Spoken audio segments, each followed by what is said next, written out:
Nakakabighaning halimuyak ng kanyang kusina. Nakakatakam na lutuin sa kanyang hapagkainan. Pabalik-balikan recipe ng mga pagkain kanyang ibabahagi direct from her kitchen sa kusina ni Momsy.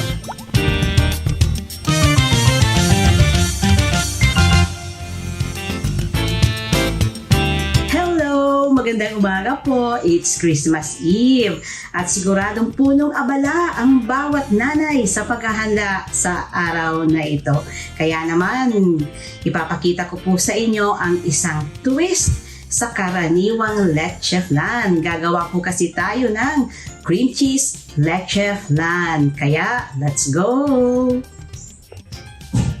Narito na yung mga ingredients natin na kailangan sa ating cream cheese leche flan. Isang box na cream cheese, softened at room temperature. 1 teaspoon vanilla, 2 pieces egg yolk, 5 pieces whole eggs, 1 cup white sugar para po sa caramel, 1 tall can evaporated milk, and 1 tall can condensed milk. Over low heat ay i-caramelize lamang po yung sugar. And then, pag na-caramelize na yung sugar, ay ilagay na sa mga mold or mga hulmahan. After na ma-caramelize na yung sugar, ay i-prepare na po yung steamer.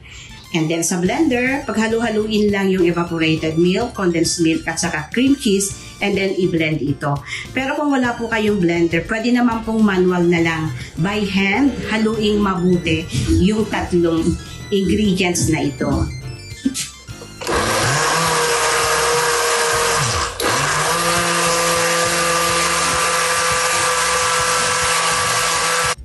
Ihalo na yung dalawang egg yolk doon sa whole eggs. Remember, 5 pieces po na whole eggs and 2 pieces na egg yolk. So, haluin lang itong mabuti. And afterwards po ay ibuhos na doon sa ating blended mixture.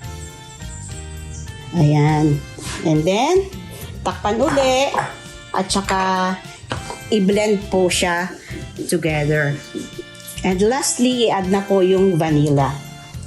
Ayan. And then, blend uli para mahalong mabuti. Ganon din po pagka manual, sa kamay, ganon din po.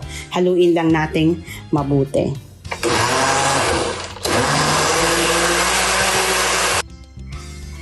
Next, after na mahalong mabuti, either by blender or by hand, ay kailangan salain po yung mixture. Para super creamy siya. Okay, kung may mga buo-buo man, ay maalis po ito. Ayan. So, salain lang.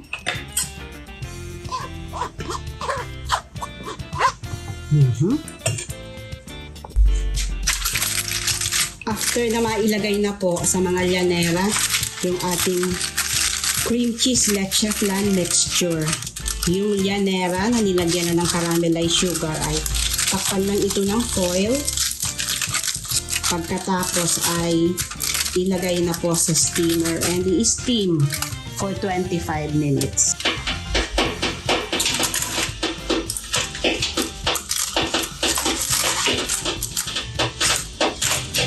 And then, takpan and steam for 25 minutes. Heto na yung ating steamed leche flan. Hinahayaan ko na lang siya na lumamig po siya completely. Pag talagang malamig na siya ay i-chill ko po siya sa fridge. Heto na yung ating leche flan na malamig na siya.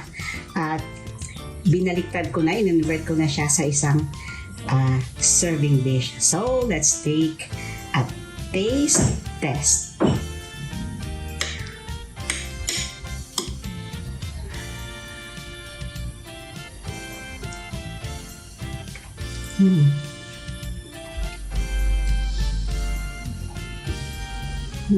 Isa pa.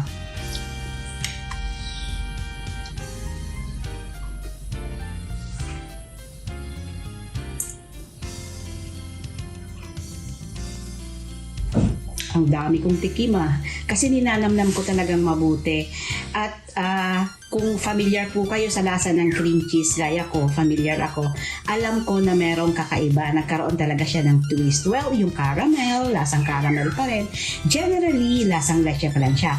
Pero the more na ninanamnam mo siya, ay dun mo na titikman na meron siyang kakaibang twist talaga.